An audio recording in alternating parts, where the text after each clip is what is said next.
আমার ভাই, এই যারা মোবাইল হাতে ধরে রাখছেন, আপনি কিচ্ছু বুঝতেন না, এই মোবাইল এটা লই এই জীবন শেষ হবে। এই জিন্দিগি এই মোবাইলের উপরে শেষ। এই অসভ্যতাই জীবন শেষ, কিচ্ছু বোঝে না। ওই যে ভাই নিজে নিজে হাসে,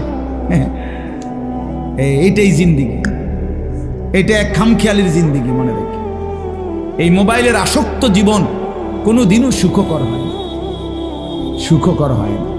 এই মানুষটার জীবনের কোনো এক পর্যায়ে কোনো সেন্স কাজ করে না।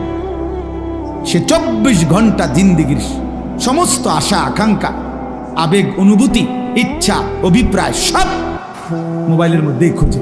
হাসেও মোবাইলে, কান্দেও মোবাইলে, জীবনের সব কিছুর সফলতা খোঁজে মোবাইলে। অনেক মানুষ আমার ছবিটা দেখছে, অতএব আমি সফল। এটা ঠিক মতো সবাই দেখে নাই, অতএব আমি ব্যর্থ।